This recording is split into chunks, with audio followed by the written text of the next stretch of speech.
ces guerres en général sont faites pour créer des mémoires traumatiques qui vont conditionner les générations futures à vivre toujours dans l'isolement, la solitude, la division et la séparation avec nos frères et sœurs qui vivent sur la même terre et dans les mêmes forêts et au bord des mêmes fleuves que nous. Bonjour à tous, très heureux de vous retrouver cette semaine.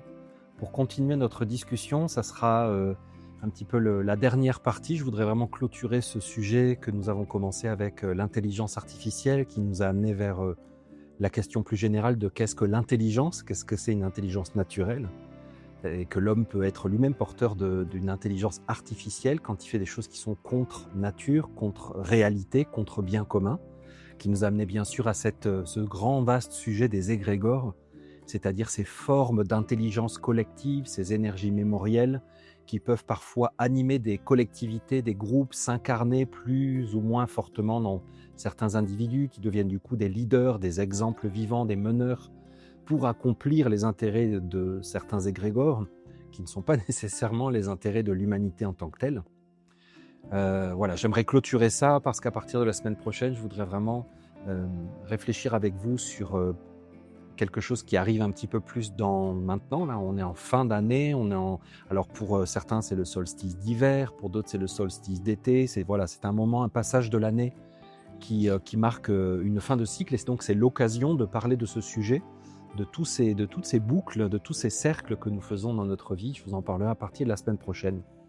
Donc, je voulais clôturer cette discussion cette semaine avec un de vos commentaires. J'ai vraiment beaucoup apprécié vous lire dans vos partages, dans vos réflexions, vos compréhensions, vos interrogations sur ces sujets d'égrégore et donc toutes les questions qui en découlent.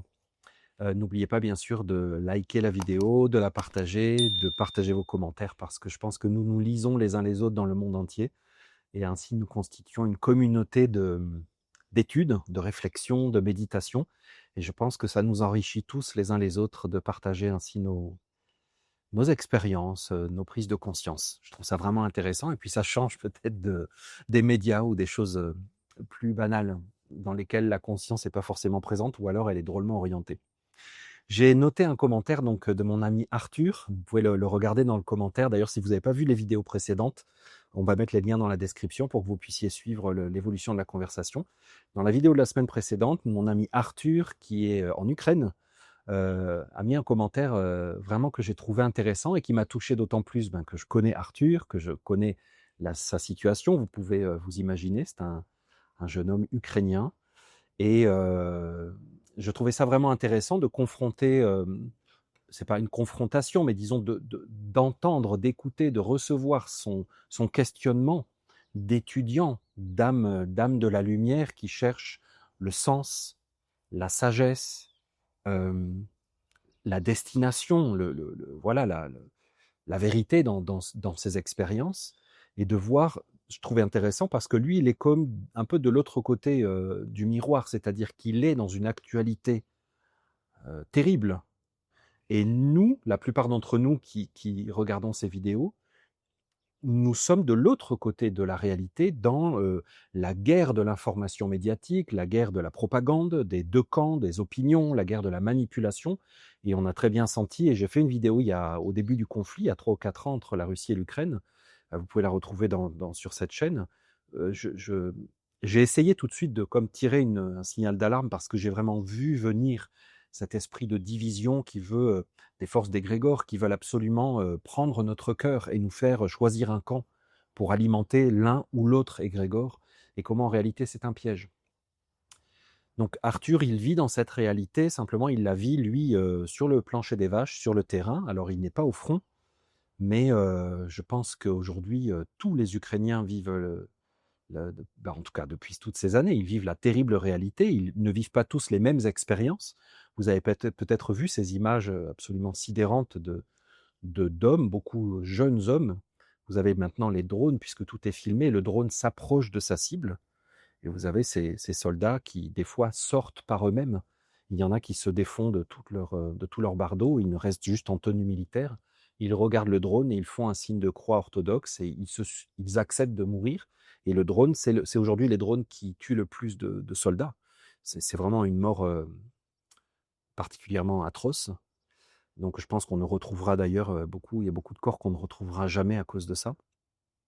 Je pense qu'on ne mesure pas la réalité de l'horreur sur le terrain.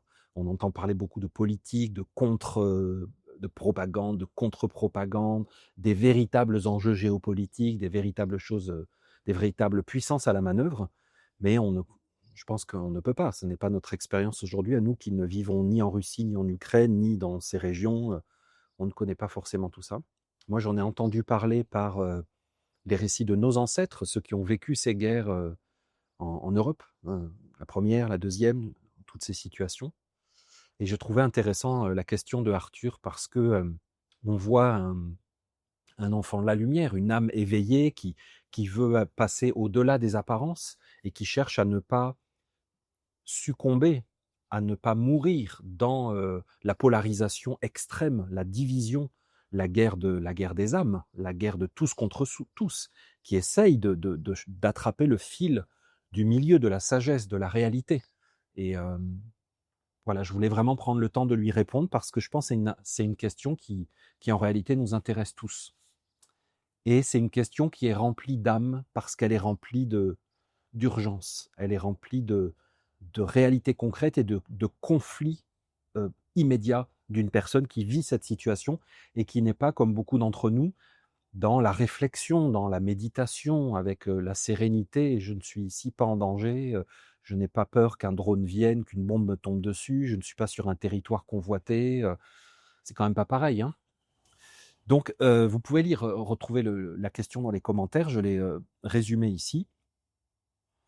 Donc, Arthur me demande, un égrégore d'un pays, donc l'égrégore d'un pays, est-il une seule et même intelligence? Puisque j'ai dit les égrégores sont les formes d'intelligence. Est-ce que c'est une seule intelligence? Et bien sûr, il se pose la question. Parce que vous voyez, si vous vous dites, OK, il y a des pays, comme je vous ai expliqué au fil de ces vidéos, il y a des conquêtes pour faire des peuples et pour les soumettre afin de créer un seul égrégore. Et je vous ai expliqué qu'il y a une forme d'intelligence humaine collective, on va appeler ça une intelligence collective, qui est naturelle et qui vient de toutes nos expériences de vie concrètes. Et donc on peut dire que géographiquement, toute une géographie identique engendre une forme d'intelligence collective identique et partagée. Donc les peuples du désert, par exemple, partagent une forme d'intelligence. Il y a des grands ensembles, les peuples des marais, les peuples des montagnes. Vous voyez, par exemple, vous regardez des chaînes de montagnes et il y a en partie une intelligence collective qui vient de la globalité de l'expérience de vivre, par exemple, dans les Alpes. Vous voyez, dans voilà, toutes les chaînes montagneuses. Vous voyez, vous avez des formes de géographie qui créent en partie. Je ne dis pas que les humains sont tous les mêmes, qu'ils ont les mêmes formes d'intelligence, pas du tout. Mais il y a en partie une forme d'égrégore qui se crée naturellement et qui vient de la géographie. Et donc, Arthur se dit, ok, donc ça veut dire que la Russie, c'est un égrégore. Et donc, il se dit, mais alors du coup, est-ce qu'il y a une seule intelligence dans la Russie, dans l'Ukraine, dans l'Allemagne? Et en même temps, on sait et on comprend qu'il y a eu des conquérants au fil des siècles qui ont fabriqué ces pays en conquérant des zones géographiques et en dépassant la nature et en voulant faire des ensembles politiques, des nations, par une taxation commune, par une religion commune, par une langue commune, par une éducation collective obligatoire. On parle russe jusqu'à Vladivostok. C'est incroyable. Vous voyez? Donc, est-ce que, sachant que cette création d'égrégore est largement artificielle et humaine, et elle est une volonté d'hégémonie, de politique, de pouvoir, et que c'est pareil pour tous les grands pays finalement. Donc est-ce que ça veut dire qu'il y a une seule forme d'intelligence? Et donc Arthur dit, surtout quand il s'agit de grands pays artificiels faits par des intelligences et des volontés politiques, est-ce que c'est donc une mauvaise intelligence qui gouverne cet égrégore? Ou, Arthur demande, comme chez les êtres humains, les égrégores ont-ils une double nature? Hein, vous savez, le mythe un peu chez les chrétiens, on a le diable d'un côté et l'ange de l'autre. qui nous conseille comme un bon côté, un mauvais côté, une nature perverse et immorale et mortelle, et puis une nature angélique, vertueuse et immortelle. Vous voyez? Est-ce que les égrégores finalement sont animés de cette façon et ont une nature double? Auquel cas, et j'imagine que c'est la réflexion que Arthur est en train de mener, est-ce que mon pays, l'Ukraine, a lui aussi deux côtés, un côté terrible et négatif et démoniaque, et un côté réel, authentique et vrai? Est-ce que la Russie a encore une âme réelle et vraie, qui viendrait de la nature, de la terre, malgré le fait qu'elle a été un ensemble constitué par des ambitions politiques? Vous voyez? Je trouve que c'est vraiment de très bonnes questions. Je pense qu'il ne faut pas considérer les égrégores. C'est pas évident parce que là, on parle des égrégores. On dit alors les égrégores, ceci, cela, mais il faut toujours essayer de ramener tout ce que tu étudies, tout ce que tu comprends, tout ce à quoi tu réfléchis, qui peut des fois sembler un petit peu mental, intellectuel, lointain. Il faut après comme une respiration. Tu vois, tu prends un temps pour faire ça parce que c'est important de prendre de la hauteur, mais tu ne vis pas dans un ballon d'hélium dans le ciel. Tu vis après sur la Terre, dans des interactions beaucoup plus proches de la Terre. Et donc, nous parlons des égrégores, mais après, il faut ramener ça à des choses plus palpables. D'ailleurs, dans certains commentaires, vous m'avez dit, oui, mais c'est quoi concrètement? Par quel mot on pourrait le traduire pour que je puisse le comprendre? Je réfléchis à cette question et une image qui me vient, bien sûr, c'est une image, hein, c'est, vous voyez, les marionnettes. Moi, j'avais encore ça quand j'étais enfant, il y avait des spectacles de marionnettes, les guignols, hein, pas les guignols de l'info, des vrais guignols. Et donc, vous avez les marionnettes. Donc, il y a le spectateur, l'enfant qui regarde et qui suit. Je me souviens, quand j'étais enfant, on criait, on avait peur, on rigolait, on était complètement fusionné à l'histoire, on était accroché, on était pris. Ça, c'est l'immense majorité de l'humanité, c'est y compris nous-mêmes, lorsque nous sommes vécus et animés par des récits, par des histoires, par des émotions, par des... Il y a ensuite la marionnette, c'est-à-dire celle qui mime, qui incarne, qui te transfème, qui te transfère l'émotion, l'intelligence, la compréhension, le discours, le récit, qui te fait vivre. Il y a la main du marionnettiste, mais il y a plus que ça, il y a le scénariste, il y a l'écrivain, il y a le conteur. Et tu vois, l'égrégore, ça c'est le degré le plus subtil, le plus invisible. C'est celui qui... C'est pour ça qu'on peut utiliser le mot intelligence, mais il y a de l'intelligence dans tous les degrés. L'acteur a de l'intelligence, la marionnette, elle a l'intelligence de son personnage. Donc il y a plusieurs formes d'intelligence. Ça serait l'intelligence ultime, le vrai sens, l'issue, la finalité. L'égrégore, c'est la finalité d'une chose.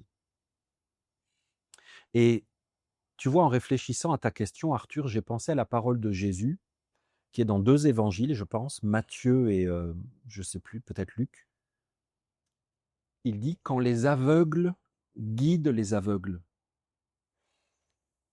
Et tu vois, il y a de ça dans cette notion d'égrégore, c'est-à-dire que même, tu sais, ces grands dirigeants, hommes politiques, décideurs, entre guillemets, les gens qui viennent au sommet de discussion et tout ça, les représentants, les ministres, tout ce que tu veux, les coalitions, tous ces gens-là, ne sont pas les égrégores. Il ne faudrait surtout pas croire que quand tu vois une personne, c'est lui l'égrégore. Que donc si on le tue, si on le change, enfin on sera libre. Puisque Jésus dit, les aveugles guident les aveugles. Donc nous les humains, qui sommes souvent aveugles à la géopolitique internationale, aux vraies ambitions, aux négociations, nous sommes aveugles, mais nous ne sommes pas dirigés par des gens qui savent exactement. Ils sont eux-mêmes aveugles. Et je reprends souvent cet exemple du Seigneur des Anneaux, de Tolkien. C'est-à-dire les êtres sont possédés par un anneau. Eux-mêmes sont possédés par cette bague, par tu vois, cet objet qui vient d'encore ailleurs d'un être qui est invisible, qui est inaccessible. Et donc, c'est la première chose que je voulais vous dire, c'est que il ne faut surtout pas croire que, même si en vous informant grâce à internet avec des médias alternatifs qui ne sont pas le narratif officiel et les discours de propagande des gouvernements, mais des choses un peu plus, objectives et vous savez donc des hommes qui sont vraiment à la manœuvre. Vous savez, c'est horrible, hein, quand on dit qu'on négocie, on fait des négociations de paix. Moi, je trouve ça, très difficile à supporter. Parce que, aujourd'hui, il y a des soldats, qui sont en train de mourir, pendant que d'autres sont en train de négocier avec, du champagne et puis de la cocaïne et ils sont en train de négocier des contrats. Ils sont en train de négocier le pôle Nord. Moi, je pense que la dominance de l'Arctique est un des grands sujets de la guerre en Ukraine et que la guerre en Ukraine, ils s'en fichent. Voyez. C'est difficile. Donc, même lorsque vous savez ces hommes qui sont vraiment les grands financiers, voilà, tous ces gens-là, ce ne sont pas eux les égrégores. Ils sont les aveugles qui conduisent les aveugles. Et les égrégores sont bien au-delà de tout ça. Et comme je vous ai dit, il y a des êtres qui cherchent à être au service de ces égrégores et pour avoir du pouvoir et monter dans les hiérarchies humaines. Il y a donc des acteurs, c'est marrant en parlant de guerre d'Ukraine de parler d'acteurs, mais c'est exactement ça. Aujourd'hui, de plus en plus, les hommes qui disent être des hommes politiques et des gouvernants sont uniquement des acteurs. Ils lisent des textes et on leur demande de mettre de l'émotion et d'incarner quelque chose. Ils sont littéralement des acteurs. Donc ce sont des marionnettes. Ce n'est même pas la main. La main, ce sont le deep state, l'état profond, mais ce sont les gens qu'on ne voit jamais. Jamais, jamais. Les gens qui se réunissent dans des forums, les gens qui font partie de réseaux, de loges, vous voyez, de choses comme ça. Et je vous dis, même quand vous connaissez les noms, si vous connaissez les noms, ce n'est probablement pas même eux les mains qui font bouger les marionnettes. Alors après, il y a des hiérarchies, vous savez, on parle des hiérarchies des mondes invisibles, mais il y a des hiérarchies des mondes démoniaques.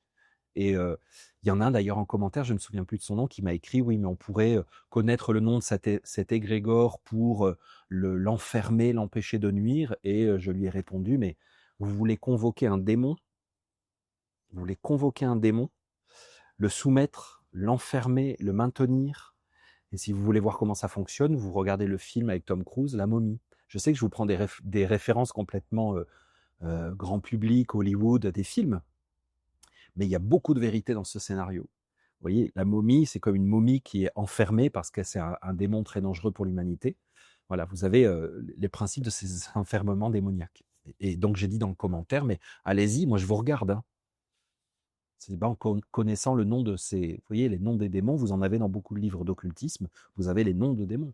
Mais aujourd'hui, les noms des démons, c'est Union européenne, c'est démocratie, c'est, je veux pas insulter les peuples, mais c'est malheureusement France, Ukraine, Russie, Allemagne, Italie, c'est devenu des noms de démons. Et ça nous ramène à la question de Arthur. Quoi, Guillaume, tu es en train de dire que la France, c'est un démon, etc. Oui et non. Et donc, on arrive à ces égrégores. C'est que, par exemple, mes ancêtres qui se sont battus pour la France, pour que la France existe, et qui sont morts, les femmes qui ont donné leurs enfants, qui ont perdu leur mari, vous voyez la quantité de sang qui a été versée pour que ce pays, la France, existe. Ils ont versé leur sang pour une certaine idée, pour un certain idéal. Simplement, souvent, ces conflits pour lesquels ils ont donné leur sang, c'était des faux conflits. Ils n'étaient pas réellement en danger imminent, auquel cas ils doivent se défendre et défendre leur village, leur famille, leur territoire. Ils sont partis loin, par exemple à la Première Guerre mondiale, pour, si vous étudiez vraiment l'histoire de la guerre de 14-18, c'est pas joli joli. Hein. Et après, il y a des histoires de karma, bien sûr, les défaites de Sedan, Napoléon donc III, Napoléon Ier, la Révolution française. On n'arrête pas. C'est de fil en aiguille. Et donc, ces sacrifices qui sont faits alimentent un égrégore, donc une forme d'intelligence. Et cet égrégore, il est un projet politique. Vous comprenez bien que cet égrégore, ce projet politique, il se réincarne de roi en président, premier ministre, en parlement, en système politique. Il se réincarne, peu importe en fait le récipient. Il cherche un aveugle, une marionnette qui va pouvoir l'incarner. Il cherche même des mains pour manipuler des marionnettes. Parce qu'il y a des êtres, vous savez, qui aiment apparaître et qui ont envie qu'on les voie, ils ont envie d'exister. Donc ça, ce sont des marionnettes. Dans le casting, tu les sélectionnes, tu dis: «Toi, tu veux, qu'on connaisse ton nom, tu veux être célèbre, tu veux être riche, tu veux» oui, toi, tu vas être une marionnette. Toi, tu veux vivre dans l'ombre et tu veux au contraire, contrôler, tu vas être une main. Simplement, c'est toujours une énergie mémorielle subtile, transgénérationnelle, qui a le fin mot de l'histoire et qui a les trames scénaristiques. Je sais que c'est un peu ridicule de parler de scénario quand on parle de choses aussi dramatiques et aussi violentes et aussi inhumaines. Mais ce sont comme des scénarios parce que ce n'est pas la réalité. Voilà. Donc, il y a des êtres qui donnent leur vie pour défendre quelque chose, pour aller mourir pour une cause qui est totalement artificielle. Et donc, est-ce que je suis en train de dire que la France, c'est un démon, c'est-à-dire un monde inversé? Ben oui, en grande partie. Elle est devenue en grande partie. Et donc, quand les humains disent France, ils parlent d'une intelligence en grande partie démoniaque. Maintenant, la France, l'Ukraine, l'Italie, l'Allemagne, la Russie, ce sont avant tout des êtres humains réels, simples, sur la Terre, qui travaillent, qui naissent, qui vivent, qui aiment. Vous voyez, c'est l'humanité dans son ensemble. Et donc, ces êtres-là ne forment pas un égrégore démoniaque.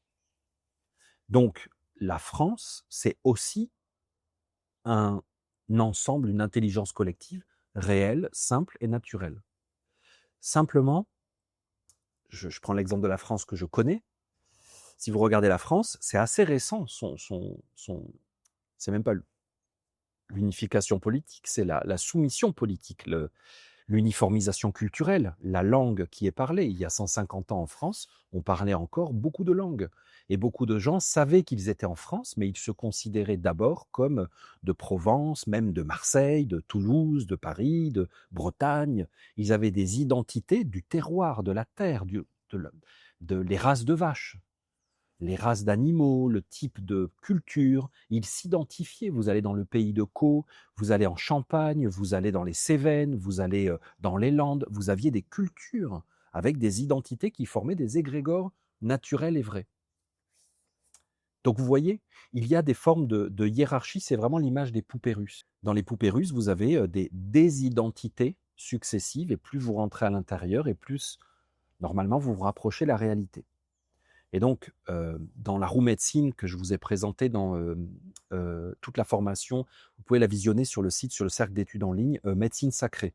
Médecine sacrée, il y a la masterclass médecine sacrée, vous avez le traité de médecine sacrée qui est disponible aussi en ligne. Je vous ai présenté cette roue médecine et je vous ai dit, il y a à l'intérieur de nous une vie intérieure. On a des pensées, des désirs, des sentiments, des émotions, des mémoires. Et il y a à un moment donné une sorte de cassure. Et notre âme, notre être plus profond, il se trouve à une certaine distance parce qu'il est comme troublé par des choses transgénérationnelles, des mémoires qui nous ont été transmises avec des identifications et des expériences de vie qui ne sont pas réelles. Et donc, ça fait que nous ne sommes pas nécessairement uniquement animés par des choses qui viennent de la nature et de la réalité. Et donc, si je regarde maintenant, je déporte mon regard vers toi, Arthur, en Ukraine, eh bien, je vais penser au peuple, au pluriel, au peuple slave. Et il y a des variétés de peuples slaves, mais il y a quelque chose de commun dans les peuples slaves, dans les langues, dans la génétique, dans l'expérience mémorielle, dans la géographie. Il y a une origine commune et ensuite un déploiement et une spécification, tu vois, en fonction des régions. Mais ça veut dire que l'âme slave, on pourrait dire l'âme latine, l'âme slave, l'âme slave, elle est porteuse de choses qui viennent de sa terre et elle a des influences qui viennent de la réalité de la nature, associées à des expériences humaines et qui se transmettent de génération en génération. Ça donne souvent un folklore, un type de mythe, de conte, de légende, une certaine sensibilité, un certain type de musique, un certain type de langue, des caractéristiques communes, avec beaucoup de différences, puisqu'il y a des peuples slaves au pluriel, bien sûr. Mais il y a quelque chose de commun. Et si tu voyages loin dans le monde, tu vas dans d'autres continents, tu vas te rendre compte que tu es beaucoup plus proche d'un slave que des peuples locaux quand tu les rencontres. Parce que vous partagez quelque chose de commun. Et donc, ce qui se passe, par exemple, mais on est d'accord que c'est vraiment juste un exemple et nous sommes tous concernés, ce qui se passe entre, est-ce que ça se passe même entre l'Ukraine et la Russie? En vrai, je ne le crois pas. Pour moi, ça se passe entre les États-Unis et la Russie. Voilà. C'est pas compliqué à comprendre. Et ça se passe entre l'Occident qui vieillit et qui dégénère et ces nouveaux pays qui émergent. Peut-être les BRICS, mais c'est pas une vraie appellation. Il y a des conflits, il y a des points de transformation. Et c'est pour, je vous en ai parlé, pour l'intelligence artificielle. Donc, cette intelligence, ce démon de la division, du meurtre de Abel et Caïn, c'est ce à quoi nous assistons entre la Russie et l'Ukraine à l'intérieur d'une seule âme, d'un seul égrégore, qui est l'âme slave. Et les peuples slaves et les dirigeants des peuples slaves, les représentants, les grands sages des peuples slaves, devraient célébrer tous les ans leur unité, leur origine commune et se souvenir de leurs ancêtres uniques. Simplement, nous assistons on rejoue le scénario de Abel contre Caïn. Voilà. C'est un combat fraternel.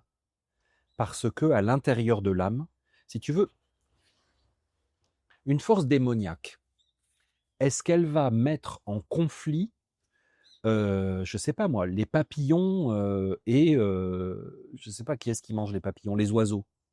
Mais ça n'est pas un conflit, ce sont deux mondes différents, complémentaires, voilà.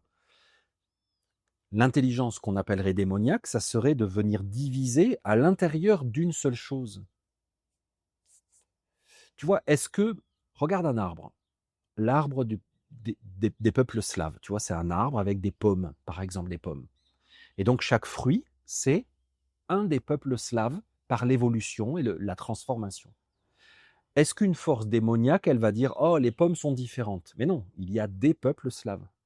Tu vois, l'intelligence démoniaque, elle va rentrer dans le pommier et elle va faire pourrir les pommes, toutes. Et tous les peuples slaves vont se retourner les uns contre les autres. Au lieu de célébrer leurs racines communes, leur unité originelle, ce qui les rapproche, ils vont s'inventer, se créer, se fabriquer des choses pour des raisons de se diviser. Et chaque jour qui passe depuis 4 ans, l'Ukraine et la Russie, mais en fait à travers eux, un monde démoniaque, est en train de créer un passé de division, d'horreur, de choses impardonnables, euh, qui vont pour des générations créer de la haine, de la rancune euh, entre des humains, qui pourtant ont à l'intérieur d'eux la même origine et qui viennent de la même famille. C'est l'époque qui veut ça, c'est une époque, comme a dit Rudolf Steiner, de la guerre de tous contre tous, de la division et de la séparation. Parce que ce démon de la division, vous le voyez représenté sur toutes les emblèmes, par exemple, d'animaux qui ont 2 têtes. Dès que vous voyez des figures comme ça de division, vous avez ces représentations c'est le même démon, en fait, le même égrégore de la division. Donc comment est-ce qu'on peut nommer l'égrégore? D'ailleurs, toi qui avais posé la question, on pourrait connaître le nom de l'égrégore. Eh bien, on l'appelle division. Alors, on pourrait l'appeler démocratie, OTAN, Union européenne, bien sûr, mais tout ça, c'est les marionnettes. Si tu veux aller un peu plus loin, c'est division, parce que c'est comme le fin mot de l'histoire, le sens de l'histoire, l'intelligence finale des événements. Donc, est-ce que les égrégores ont une double? Effectivement, ta question, elle est juste parce que tu es sensible et tu es intelligent et tu comprends que tu ne peux pas haïr la Russie parce que ça ne veut rien dire. Tu ne peux pas, tu comprends, et les Russes ne peuvent pas haïr l'Ukraine. D'ailleurs, il faudrait qu'ils haïssent les États-Unis, l'Union européenne, l'Italie, l'Allemagne, l'Angleterre, la France. Mais tu vois, les Ukrainiens, si on parlait de géopolitique, devraient haïr tous les peuples qui ont fait exprès de créer cette guerre et qui se servent d'eux juste pour mourir. Ce serait la bonne orientation d'une énergie de colère, hein, tu vois, de rejet. Mais là encore, de toute façon, ce n'est pas le scénariste, si tu veux, ce n'est pas le fin mot de l'histoire. Donc tu comprends que tu ne peux pas juste projeter de la colère parce qu'un égrégore, c'est plus complexe. Et tu te dis, mais même en Russie, il y a des gens extraordinaires, il y a des sages, Il y a des âmes pures, il y a beaucoup d'êtres vrais et simples qui ne sont pas du tout dans la guerre. Et en Ukraine, et aux États-Unis, en France et partout dans le monde. Donc comment pouvons-nous être dans le même égrégore en ayant des êtres aussi différents que des inconscients absolus, des hommes politiques corrompus et vils, vraiment, on les qualifie même pas. Pour moi, ce ne sont plus des êtres humains. Et des êtres sages, éveillés, conscients, qui voient tout ce qui se passe. Comment est-ce on peut avoir ça dans le même égrégore? Eh bien, on peut. On peut. Simplement, j'aime à penser que nous pouvons ne pas être humains, ne pas être réellement qui nous sommes, ne pas être réellement nous. C'est possible. Auquel cas, c'est ce qu'a dit Jésus, quand les aveugles mènent les aveugles, ils tombent tous dans le ravin où on jette les poubelles. Ils vont tous aller dans la poubelle, dans les ordures, dans les détritus, dans le compost. Ils vont tous aller dans le compost. Pourquoi? Parce que à l'intérieur de ce qu'ils font, il n'y a pas de semences, de graines, de vérité, de vie. Il n'y a pas de vie. Il n'y a que de la destruction et de la fermentation, comment on pourrait dire, stérile, de la putréfaction. Voilà. Il n'y a que de la putréfaction. Il n'y a rien à l'intérieur. Et leurs actions, leurs décisions, leurs orientations, leurs récits, leurs arguments, leurs décisions, leurs actes ne portent pas le germe de quelque chose. Parce que les aveugles suivent les aveugles. C'est-à-dire, si aujourd'hui nous suivons ce que disent tous ces hommes politiques, pseudo-hommes politiques, sont des businessmen en réalité. Si nous les suivons, nous n'irons nulle part. Il n'y a rien là-dedans. Nous devons faire ce que tu fais, Arthur, c'est-à-dire sortir de là, sortir de là. Et comme a dit Jésus, vaincre la mort, c'est-à-dire ne pas partir avec la mort. La vaincre, c'est-à-dire ramener la vie, ramener la réalité, ramener le potentiel. Et quel est le potentiel d'une expérience de destruction et de division? La conscience de la division et l'importance de la réunification.